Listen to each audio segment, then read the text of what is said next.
Hey guys, how you doing today? No walk today.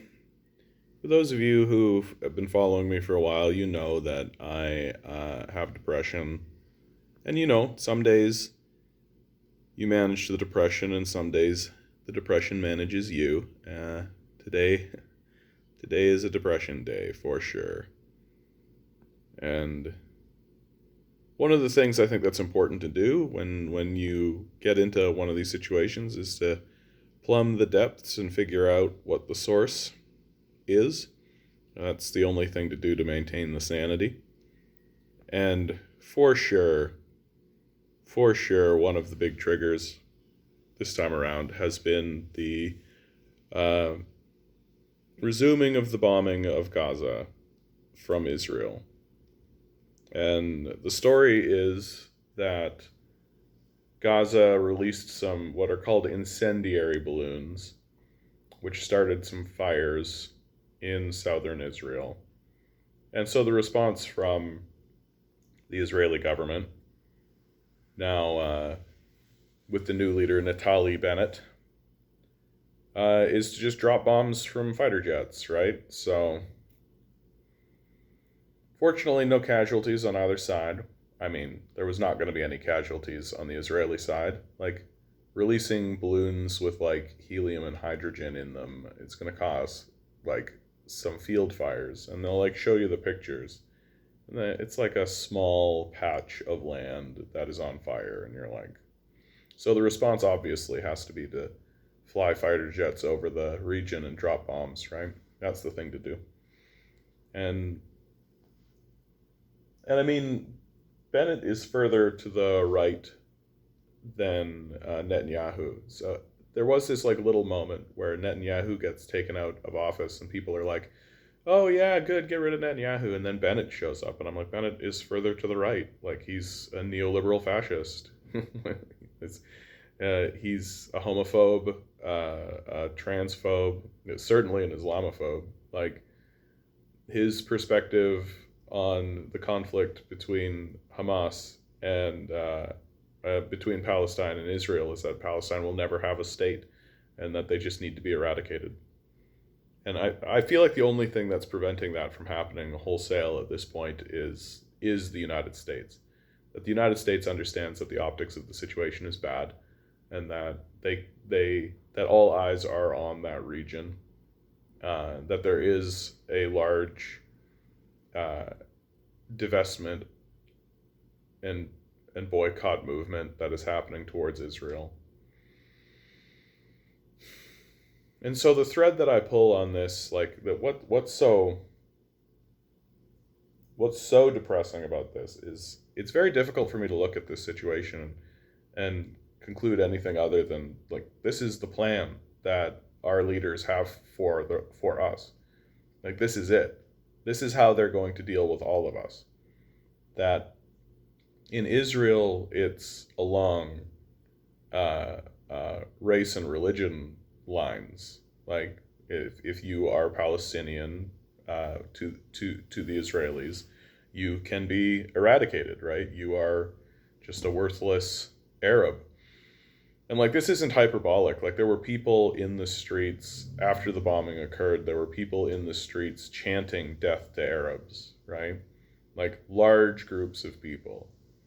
So there is an enormous far right fascist movement that exists in Israel to the point where, like, their current leader, Bennett, wants to get rid of leftists and attack political leftists within his own organization.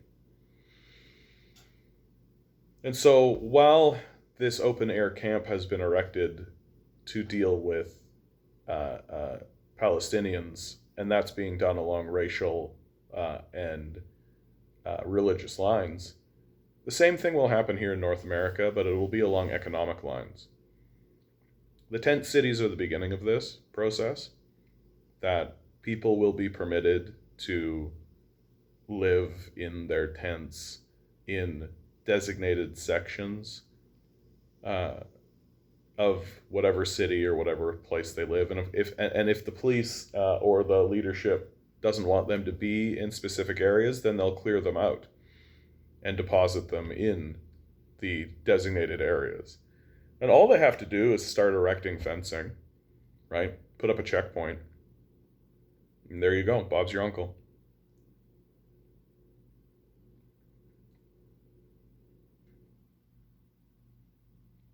And it's very easy for me to believe that a nation that actively supports and actively sells weapons to perpetuate this genocide, as well as the Yemeni genocide, uh, will have absolutely no problem turning and using that same rationale and the same logic against its own citizens. Like, that's happened again and again and again throughout history. That what you're willing to do to foreign nations, you're willing to do to your own nation. And I take a look at that situation with the Green Party, that Green Party seat on the East Coast, who switches sides to the Liberals. And her argument was, oh, well, the Green Party is pro-Israel, and I am not, and so I'm going to flip over to the Liberals. And then immediately she flips over, and then immediately backs off her Israel claim. Because guess what? The Liberals are pro-Israel for sure. And so she's just bought, right? That she's just a careerist who just flipped over. And she'll go along with this idea too, ultimately. That, like, well, if it's good enough for the Palestinians, it's good enough for us. And I can hear people saying, like, well, but John, like, the liberals are passing through basic income legislation, right? Like, they're trying to do something to ameliorate this poverty and ameliorate this situation. And it's going to get obvious as time moves forward that it's just the gullible that are saying that. It's just the gullible that are saying that. That our leadership is going to be completely fine with abandoning the poor. It's going to be completely, like, we've already abandoned the disabled in this country. We've already abandoned huge swaths of the populace, right? We've already done that, and we're going to continue doing that. There's no sign of abatement on that front. And the basic income legislation that's coming down, like, it's obviously a smokescreen. If the liberals wanted to pass a basic income, they would have done it with the CERB, right? They would have passed the CERB, and then they would have extended that and just made it a permanent platform, and then extended it from there and grew it from there. So what I'm being told now is that I'm supposed to believe that the liberals are actually interested in creating a permanent support system while they're actively currently dismantling the support system that they put in place in the first place. And then they're going to rebuild a new one from scratch instead of just using the support system they already have. No, I think that's childish. I think that's childish, and you have to be extremely gullible to believe it. What is going to happen is that they'll get this basic income legislation into, like, the third phase or the fourth phase, because there's like 10 phases. And so they'll get it into the third and the fourth phase, and then they'll tout it during the election to convince gullible rubes to vote for them. And then what'll happen right after the election? Well, if they get their majority, that's the end of it. It'll be killed, it'll be done, it'll be seen as unfeasible. And then the poor and the disabled and all of the people that we actually have social responsibility to will be abandoned. Abandoned where? Tent cities. And then police funding will be raised, right? Because there's always infinite money to give to police services. And they'll start doing things like erecting checkpoints to deal with these tent cities. And there you go, Bob's your uncle, right? If there's a minority government situation, right, then they'll push through the legislation, and they'll do some trial project in Nineveh or like PEI. They'll find 500 people and they'll give them money and be like, oh yeah, we're going to do this project over 4 years, right? So it'll be a 4-year project, and then we'll analyze the results of that 4-year project and then make some decisions. And so what's going to happen over those 4 years? Well, they're going to erect a checkpoint around the 10 cities that'll be created during that 4-year period. Same situation, right? So either they kill it after they get a majority, or they just, like, do it in, like, the softest possible way. And it's all being done to just convince gullible rubes that these liberals and conservatives actually give a shit about them when they don't, right? More and more people are gonna end up on the streets because they can't pay rent anymore, right? More and more people are gonna end up impoverished. More and more people are gonna end up getting thrown out and into these tent cities and funneled into these tent cities purposefully. And what are they going to do? Well, to maintain order and to maintain control and for health and safety reasons, we're going to erect a checkpoint. There you go. Bob's your uncle. It's an open-air prison. And I mean, how do I know that that's the strategy? Because this is a strategy for the Palestinians, right? The liberals are on board with it, right? Like, it's not like they're looking at that situation and being like, oh, well, how unfortunate. No, they're on board with it. Well, how do we know that? Because they're selling weapons to it, right? Like, they're on board. They're not. They're only pretending. Like, and so, and I mean, there are ways out. There are ways out, but we're too gullible and stupid, right? Like, just stop voting liberal, stop voting conservative. But we can't seem to figure this out. Like, we as a people cannot seem to figure out that we've been abandoned by these people, that at this point it is just petty politicking, that they are just doing everything they can to maintain the illusion, to maintain the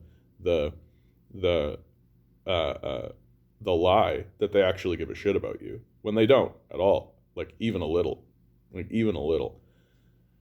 Like, at least the conservatives are open about abandoning you, right? At least the conservatives are honest about not giving a shit about you.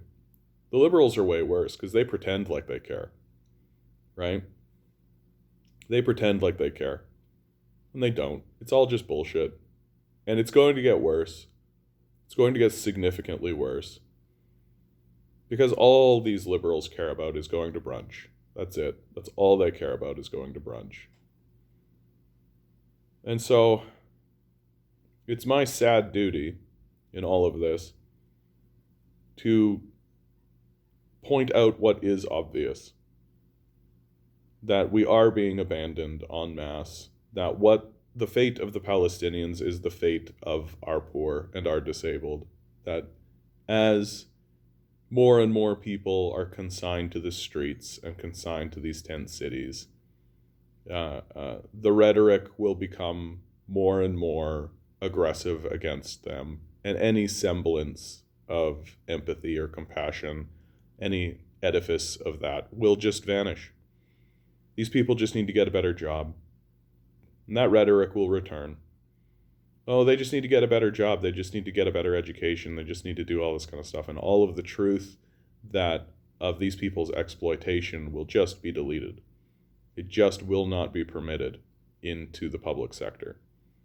That there will be article after article after article about how lazy and stupid and pathetic these poor people are, and there will be no articles published talking about the truth of how the society is structured to guarantee their impoverishment.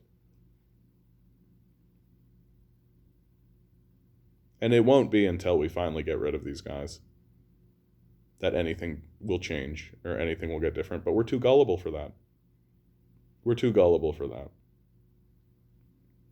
We've lost our ability to have compassion. We've lost our ability to have empathy. We don't care about our neighbors. Like, we don't. We care about having a society of servants. That's what we want. It's very obvious. We want a society of servants who work for us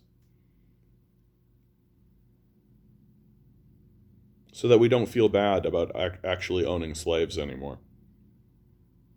Like, we didn't actually abolish slavery. We just morphed it into something different so that we could still have servants and still have slaves.